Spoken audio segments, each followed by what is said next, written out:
Hello everyone, I hope you are well in your homes and you're staying safe and you're looking after each other. In today's video we're going to be looking at the 5 things that you need to make a video successfully at home.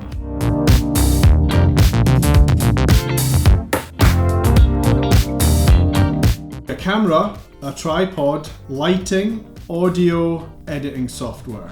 I'm not going to go into too much technical detail on each of these items. I'm just going to give you some good options on each thing so that you can start creating some great videos at home.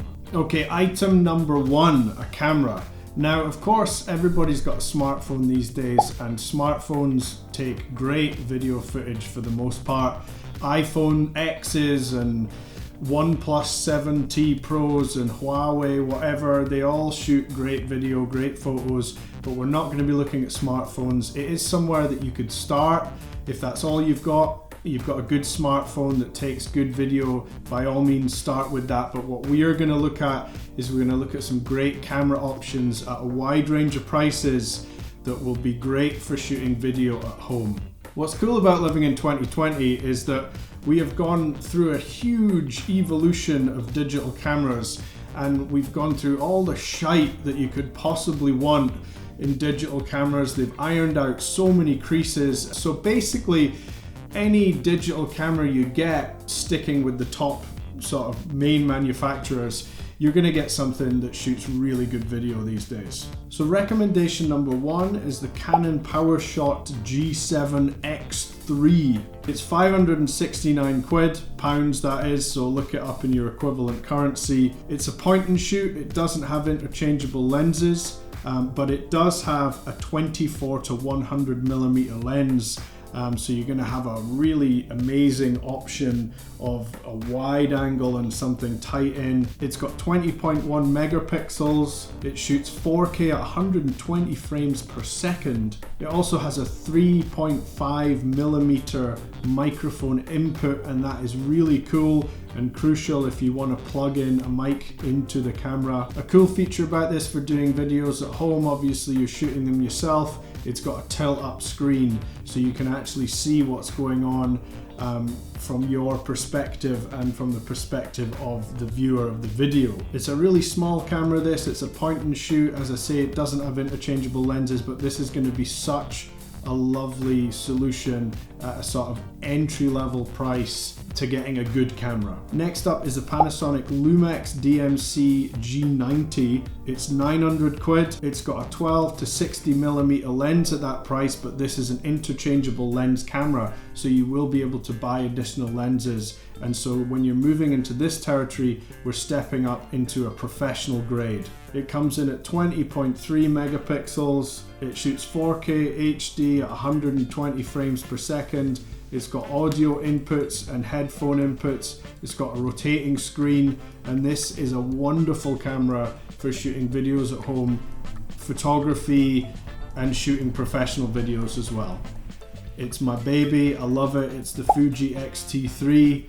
If you buy this camera with the kit lens, which is an 18 to 55, it comes in at £1,400. Now, obviously this is a bit higher end, but this is also a professional camera. It shoots incredible video, it looks good. Fuji's color management is lovely and wonderful and crisp and contrast. I love it. It's a 26 megapixel sensor. It shoots 4K at 60 frames per second, but it's got all the HD capabilities. It shoots 120 frames at full HD 1080p, blah blah blah blah blah. We're not getting into the technical side of things because this is a general video, so I'll shut up about that. It has a mic input and it has a headphone input. Now there is an X-T4 that just came out, which will be more expensive obviously than this, and it's essentially the same camera with a few differences, but the big thing about the X-T4 is it does have image stabilization, so if you're moving around it does make for a better overall picture and moving image. You won't get that camera shake that you'd have to sort out with a gimbal or a monopod. These cameras are wonderful, whatever you get, whatever your budget. If you can stick to a major manufacturer like Fujifilm, Canon, Sony, Nikon, you really can't go wrong these days. You're going to get something that will shoot incredible video at an incredible quality. You're also going to be shooting this by yourself, presumably, so you're going to need a tripod. Now, there are many tripods out there. I would recommend going on Amazon, doing your research, finding something that's solid, well made, not the cheapo ones if you can, because they can be a bit flimsy and they can shake at the lightest movement. One of my favorite tripods that I use is the K&F Concept Camera tripod and monopod, the 60-inch version. This thing is really cool because not only is it a tripod, it's also a monopod. It's got tons of great features. It's a solid build.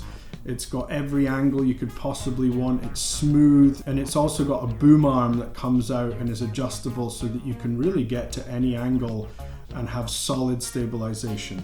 Another tripod manufacturer I would recommend are Manfrotto. They have been making tripods for years and years, and they make inexpensive tripods and also top-end tripods. They've got a whole sweep of different tripods. So check out Manfrotto. You'll find them on Amazon, and there'll be links below where you can buy them direct. Okay, so let's move on to lighting. Lighting doesn't have to be a crazy, scary thing. Obviously, lighting options are many, and the way you use the light is going to be dependent on what you're trying to do. Right now, for example, I'm using window light. To my right, there's a big window. It's letting in a lot of natural diffused light, and it works well for what I'm doing today. Now, if you're going to be using window light, one big thing you've got to bear in mind is do not sit in front of the window and be backlit, because that'll just look absolutely shite.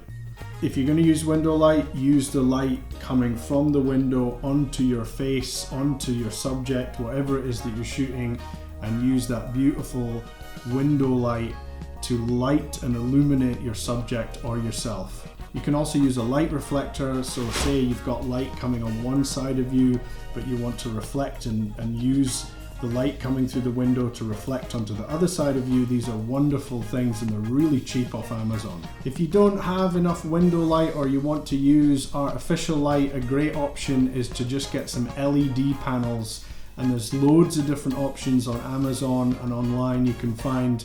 I've been using LED panels to light some of my videos. You could also use a combination of window light and natural light plus the LED panel or the artificial light.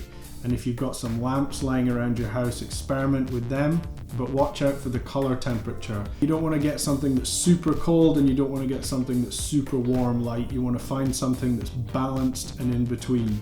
Moving on to audio. Audio is as vital as the picture quality to make sure that you're producing quality videos. So there's two main ways I record audio for my own videos. One way is I use an external audio recorder. So I'm not actually recording the audio onto the camera, I'm using an external recorder, and the one I use is a Zoom H4n Pro. It's got two external microphone inputs, and it's got its own onboard inbuilt microphone. It's a high quality recorder. I think it comes in about £200 or something like that, but it's also great because it's got an onboard microphone which is really high quality, and it's got individual two inputs. Another way you could record the audio, which is how I'm recording this audio, is using a shotgun mic on top of the camera. I've got the external mic, which is a shotgun. It's plugged into the camera and it's overriding the camera's microphone, and it works really well for these kind of vlog style videos because I'm close enough to the camera that it's not picking up a lot of the ambient noise of the room and making me feel super far away from the picture. You could also look into having a boom mic. Now this is a bit of a higher end sort of way to make the video, but there's some amazing boom mic options out there. You'd also need to obviously hook up the boom arm itself so that it was picking up the audio just above you and out of shot. If you're recording music, I would highly recommend using two sources of audio. Have one set up to record your voice and have one set up to record the instrument. This could come in the form of the shotgun mic, which is on the camera just now. That's focused in on my voice, and then you could have your external audio recorder to focus in on the instrument. So if you're playing the guitar, you could have your audio recorder set up for the guitar, and then if you were doing any talking to the camera, have your shotgun mic to pick that up. And then you've got two different sources that you can mix and blend, so that way it's gonna accentuate the audio, make it the best it can be, and give you a way better video.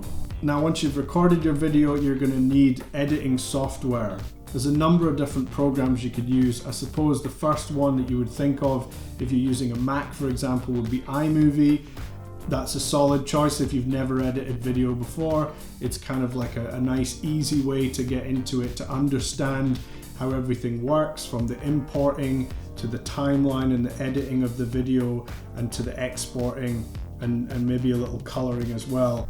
Next up is Final Cut Pro X. Now, Final Cut Pro X is also an Apple product, and to me, I think they've made it into a bit of a pimped up version of iMovie. They used to do a much more professional version of Final Cut Studio, or Final Cut Pro Studio, I can't remember what it's called. I used to use it and it was great, but they kind of made it more of a consumer product rather than a professional product. Now, it is a step up from iMovie, and it has a load of features, but to me, it still feels like iMovie. I use Adobe Premiere Pro. It is part of the Adobe Creative Suite. It is a superior product. It is a superior piece of software. It will allow you to edit all kinds of different media, and it will allow you to create overall a superior product, and also to learn much more advanced skills in video editing. So if you've never had any sort of experience with video editing before, maybe you want to try iMovie, but if you're serious about it, I would really recommend getting Adobe Premiere Pro and just diving in. I've got a lesson on my channel as well about the basics, and if you've got any questions, feel free to shoot them in the comments below. So there's 5 things you need to shoot videos at home. Please feel free to get in touch if you've got any questions, and also, of course, subscribe to my channel if you can. It's really simple. Just hit the subscribe button and subscribe, and you'll get all of my latest videos and lessons. Thank you so much for watching. I hope you learned something. I really hope this helps, and good luck with making your videos at home.